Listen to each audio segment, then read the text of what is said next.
Good tidings, ladies and gentlemen of the lodge, and welcome back.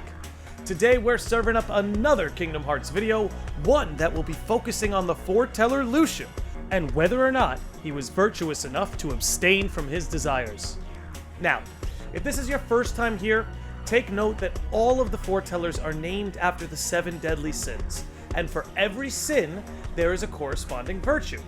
Luxu, named after the Latin word for lust, has a corresponding virtue of chastity. Simply put, chastity can be characterized by both purity and abstinence. Now, it shouldn't be a surprise that Luxu isn't completely virtuous, seeing as the characteristic of purity does not suit him at all. However, with that said, abstinence is a central pillar to Luxu's character, and abstinence can simply be defined as the ability to refrain from one's desires. So in today's episode, we are going to zero in on Luxu's abstinence and see just how well he was able to abstain from his desires. Now, we have to first identify what it is that Luxu restrained himself from. A few things come to mind, most notably the no-name Keyblade. But before we get into that, I actually want to zero in on Luxu's role bestowed by the Master. Much like his sin of lust, Luxu's virtue was embedded within his role given to him by the Master. Specifically, for starters, Luxu was the only foreteller not given a book of prophecies. Unfortunately, you'll have to go alone from here on out. No book of prophecies to keep you company either. I can't have you causing any temporal paradoxes. Imagine for a minute, if you will, what it must have felt like to be told that you must abstain from the same wealth of knowledge that all your fellow foretellers were given. Not only that, but that just by looking into the Book of Prophecies would deem your role a failure. Shortly after that, we are shown that the Master also forbids Luxu from opening the box. What's in it? It's a secret. And, well, you see, the thing is, you can never, ever open it. And even though he tells Luxu what's inside the box, Luxu still deserves the credit of withholding himself from even taking a peek.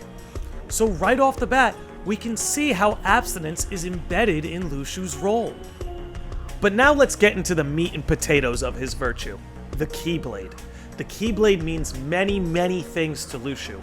He not only plays a fool who lusts after its power, as he mentioned in Secret Report number 13, but in him obtaining the Keyblade, it would signify not only that his role was completed, as we saw at the end of Kingdom Hearts 3, but it would signify a return to his true self. Imagine for a minute what it must have been like to be Luxu after all these years. You travel between bodies, pass down your Keyblade to other wielders who are mere pawns in your plan, you refrain yourself from getting attached to anybody, and every move you make over the course of God knows how many years is on behalf of somebody else.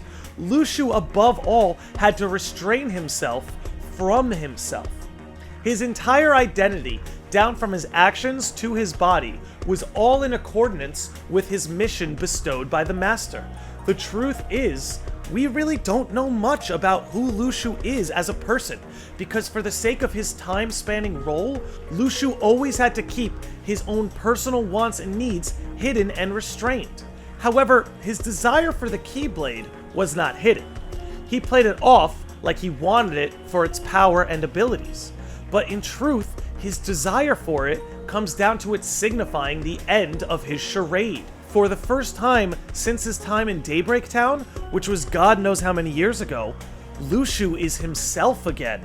And that is the very thing he was abstaining from this whole time, himself. It was vital to his mission that Luxu abstain from his own identity, his wants and desires, so as to properly fulfill his role after all these years. Because in truth, if Xehanort found out who he really was, and who he was working with on behalf of, the whole thing would have fallen apart. So I don't know about you guys, but I think Luxu is pretty split down the middle when it comes to whether or not he is more sinful or virtuous. While we see his lust play out in many different ways throughout the series, His ability to abstain himself from his true self is truly commendable. But what do you guys think?